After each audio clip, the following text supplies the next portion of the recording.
amma yara sun yi rumfuna suna kwana a gurin, suna da shaɗin sai unguwa ko mutane ɗan unguwar har mutane suna kawo tare zuwa gurin. To wannan ya jawo hankalin gwamnati cewa ba za ta fi kawai sa irin wani abubuwan ba, kuma mai girma gwamna yana da labarin wannan gurin, shi sai ya umarce mu cewa mu zo mu tabbatar cewa wannan shara take wannan guri an kwashe ta kuma ba a ƙara zubawa ba, wanda duk suke wannan guri kar a ƙara barin su zo wannan guri su zuba shara. Wannan shine abin da ya kawo mana. Akwai yara da suna fara kamar da kuka gani ku yan jaridu, akwai yara wajen mutum 10. Abin da kai shi amfanin ciki babu wanda yake karfi wata shekara 27, 28 yaran nan ƙanana, amma kuma sun zo ba su da gurin kwana, ba su da kwana a cikin bolan nan, kafin ma yi rumfa musamman suna kwana a cikin wannan abu a kwata kai shi. Yaran nan gabaki ɗayan su yan Najeriya ne, maƙotanmu ne su, amma an kurba akwai mutanen Makarfi, Kaduna State, akwai mutanen Jigawa, akwai mutanen Maiduguri, akwai mutanen Katsina, akwai mutane daga neighborhood maƙotanmu.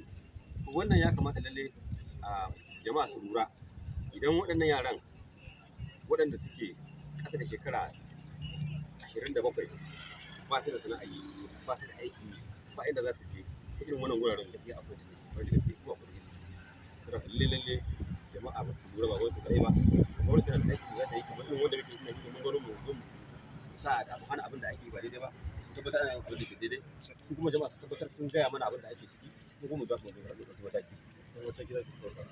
Yanzu dai za mu danƙa su ga hannun hukuma, ɗan uwan su ɗauke su kuma a gargaɗe su kan su ƙara kuma wannan guri. Burinmu shi ne dai su Allah ya shirye su, ba su abin yi na gaskiya, kuma Allah wato ya karfafa su ba ta zama cewa sun mutane ke.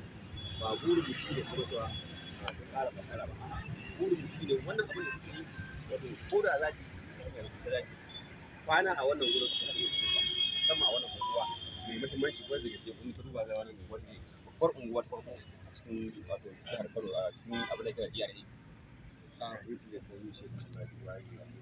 Yes, we are here today to secure this place, Daula Hotel. If you can recall, Daula Hotel was initially making the public full and maybe technology, science and technology. That is their branch here.